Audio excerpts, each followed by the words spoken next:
been a weird week. I think I'm okay. If I need a cheat sheet, I may need it today. So I'm going to put it right here. So if I forget a line, now you'll know at the very least. Okay. So today we've got good old dramatic Jesus. A good story to really get the fear of God into you. I would love to walk you through this one. The notion of cutting off your hand if it causes you to sin. Likewise, plucking out your own eye if it causes you to sin. I meant it when I said it a few seconds ago. Jesus is being dramatic. He's trying to get people's attention. Let's start with the basics. This is not a command we are meant to take literally. If it was meant to be taken literally, we would have way more one-handed, one-eyed disciples than we do now. Okay? Peter would have had to cut out his tongue after denying Jesus 3 times. Thomas would have to lose at least 2 fingertips from doubting the wounds of the resurrected Christ, and so on and so forth. Martha would have to throw away her best dishes and silverware, I suppose, too. That's neither here nor there.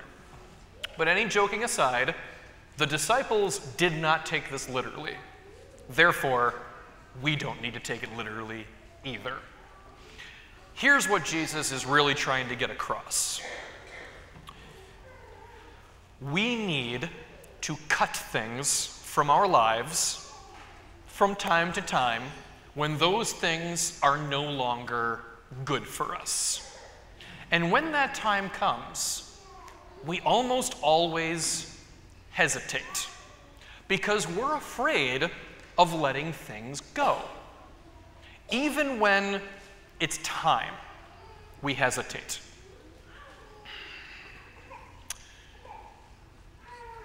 For the sake of our own health, it's got to be done. So in light of that, I would like to give you an example of what I'm talking about by sharing with you a story from the dark ages of my life, which were the later 2 years of college.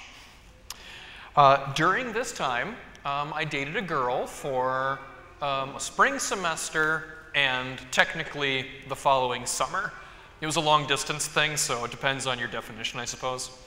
And for the record, I am not going to tell you her name or anything meaningful about her, partially out of respect for her, and partially because there are some of you here that know way too much about my life already.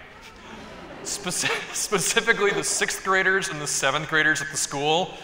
Oh, they know way too much about me at this point, and 4th and 5th grade are catching up. So the important thing is we dated for about 6 months. And for those 6 months, the relationship was terrible. From the very first day, it was terrible. And the rational part of my brain, the part of my mind that takes in data, analyzes it through logic, and comes to reasonable conclusions, that part of me saw the writing on the wall.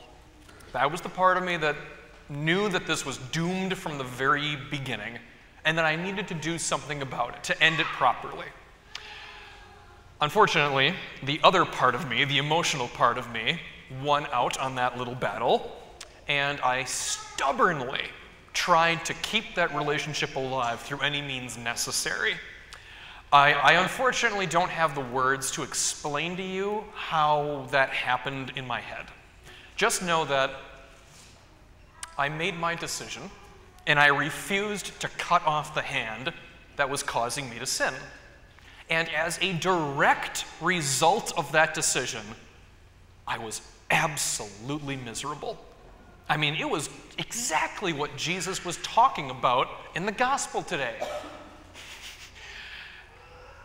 I was so miserable, especially those 3 months of summer during the long distance portion. I was in my own private hell. And it's true what they say. Hell is like being trapped in a room with a lock on the inside. I could have left whenever I wanted. It was entirely my own stubbornness that kept me there. So, I returned to college in September, and my girlfriend broke up with me the very second she had the chance. Thank God for that. And while it was not a good ending, it was intensely redemptive for me. Again, I can't help you understand how that works. Not in 8 minutes. If we had 28 minutes, we could scratch the surface. But we're talking about a relationship where the best part of it was the breakup. And that's a little sad.